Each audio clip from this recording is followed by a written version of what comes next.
د ټول نه لومبنې شکریا ادا کوو د پښتو نیوز راغلي د موږ سره ملاقات کړی د سینیور نائب صدر بدرحمان ضلع مردان سره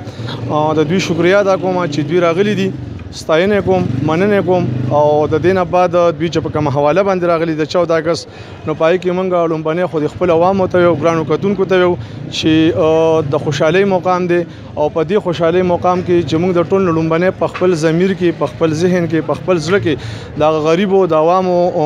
درد را مخې ته کو دا غي سره چې بیا کم زمون غریب عوام دي او زمونږ د لاس څخه غړه کیږي چې هغه سره موږ دا خبره هیلپ کو اگا ورکو د دینه بعد کم چې زمونږ د کشمیر خلک دي هغه سره کم ظلم کیږي کم زیاتې کیږي او د 14 اگست اهم چې کم دی د پاکستان په وځ باندې زیاتره اوس په دی وخت کې د 14 اگست په دی وځ باندې د زیاتره د کشمیر رس پاکستان کیږي نو د کشمیر چې څومره زمونږ خويندې دي تورسری دي د هغه سرونه لپټې تلې دي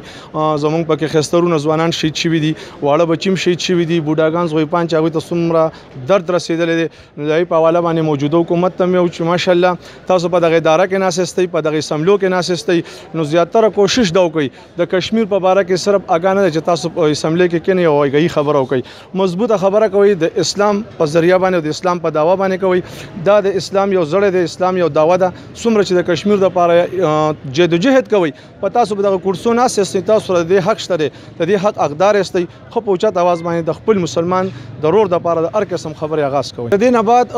زمونږ د سبزی منډي چې څومره مرګري دي څومره مشران کوم زمونږ د منډي کم مزدوران دي زیاتره کم د کونډي مزدوران دي غویل مبارکباد ورکوم زمونږ ګرونه دي موږ سره ته مزدوري کوي زیاتره مزدوران چې څومره دي منشیان صاحبان څومره دي هغوی ته د منډي مشران ته بیا د پاکستان کمی چې اداري دی غویل مبارکباد ورکو دا غینه بعد چې کم دین ټول مسلمانان لږ په دنیا باندې څومره د اسلام زغړي دي او غوی دا کلمه وي غوی ټول 14 اگست مبارکباد ورکو چې الله خوشاله او آباد ساته د دینه بعد